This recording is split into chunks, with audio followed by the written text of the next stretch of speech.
tudo bem com vocês? Tá? Dando continuidade ao processo do feudalismo, tá? A gente vai reiniciar aqui na parte 2 a partir da barbarização dos romanos, tá? Porque olha só, Roma, depois do seu processo do seu ápice, tá? Ela sofre com invasões de povos bárbaros, tá? Lembrando que Roma domina a Europa, domina parte da Ásia e parte do norte da África, tá? Então a gente vai partir como é que os bárbaros começaram a entrar nessas fronteiras, tá? Primeiro de tudo, pessoal, quando o exército romano ele não tem mais um número poderoso de militares, ele começa a contratar os bárbaros, principalmente grupos germânicos, tá? Por que nome de povos bárbaros? Povos fora da fronteira, sem cultura greco-romana, ou seja, não receberam a educação provinda da Grécia e provinda de Roma, tá? Não era patrícios, não era plebeu, tá?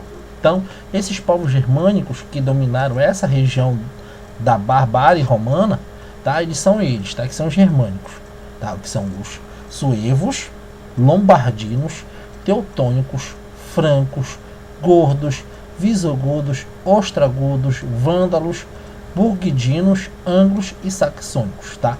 Esses foram os principais povos bárbaros germânicos que, além de serem a segurança de Roma, alguns deles invadiram o território. Por isso que eu falei para vocês, tá?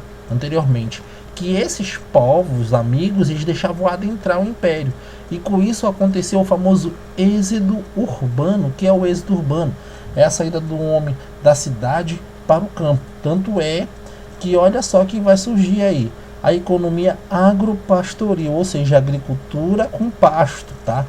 Lembrando que a elite romana ela já tinha uma grande quantidade de terra, e isso facilitou muito o processo de feudalismo, tá? Vai ter um outro fenômeno, que é a ausência de comércio e moeda. Geralmente essas relações eram relações de troca, tá?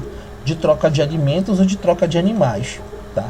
A ausência da escrita, ou seja, eu não vou ter uma educação, a educação romana, a educação grega, tá?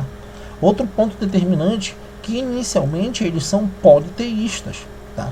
Depois eles adotam a religião católica romana, tá? Inicialmente também sem propriedade privada, e o poder político estava nas castas dos guerreiros. Quanto a casta maior era o seu poder político dentro da sociedade bárbara, tá? Uma coisa importante a gente salientar, o direito consuetudinário, que vem das tradições, ou seja, vários povos desses eles possuem umas tradições, e essas tradições guerreiras vai fazer com que esse povo obtenha muito poder, tá? Ou essa pessoa dentro de uma tribo dessa germânica, tá? Comitatus, laços de dependência entre os guerreiros, ou seja, o famoso parentesco, tá? Isso é importante dentro dessa relação desses povos bárbaros, tá? Então agora a gente vai para uma questão bem interessante, que é a estrutura, como é que funcionavam os feudos, tá? A gente está vendo a imagem que no centro de um feudo existe um castelo, tá? E nas áreas ao redor existia o processo agropastoril, que vai ser dividido dessa seguinte maneira, tá? Eu tenho um manso senhorial, tá? Que é o manso do senhor, que é composto pelo castelo, mas as melhores terras é a área do senhor feudal, essa é a área exclusiva dele. O servo ele não poderia entrar, nem o servo e nem os vilões, que daqui a pouco a gente vai explicar quem é, tá? O manso servil, terras para uso dos servos, lotes, glebas ou tenências, que são únicos exclusivamente para esse servo poder plantar, tá? Poder desenvolver a agricultura, tá? Manso comunal, bosques e pastos, ou seja, ele era uso em comum. Vocês estão vendo aqui na imagem que existe algumas áreas com grande índice de floresta, ou seja, é essa área que era comunal, tá? Essa área comunal ela vai servir também para a prática de esportes, caça, porque lá vai ter alguns animais, principalmente o javali, que ele é produto para a caça tanto do senhor feudal quanto do servo, tá? Então essa é a estrutura do feudo dentro de um território, tá? E como é que funciona a sociedade feudal? Tá? Eu tenho uma estrutura bem definida, tá? Ela é de estamento, ou seja, ela vai ter uma posição definida por uma relação chamada de sucerania e vassalagem, tá? O que é importante essa relação? Vai ser a relação entre o servo e o senhor feudal, tá? O servo, ele vai trabalhar, tá? Trabalhar, enquanto o senhor feudal ele vai dar a terra e a proteção para esse servo, tá? Nós temos o primeiro ponto, que é o clero, tá? Os oradores que rezam terra, poder político, mais poder ideológico. Eles estão no topo da pirâmide, tá? Detalhe importante: o clero ele não podia manter relação sexual e geralmente era do sexo masculino. Geralmente não, 90, todo mundo era do sexo masculino nesse momento, tá? Olha aí os padres, tá? Nós temos a nobreza, que os senhores feudais, os delatores, os que lutam e a terra, mas o poder político, que é a defesa, que vai proteger tanto o clero quanto a outra sociedade que vamos apresentar agora, que vocês vão conhecer. Olha como era o servo, tá? Esse é basicamente um cara que vai lutar nas cruzadas, tá? Que a gente vai falar posteriormente.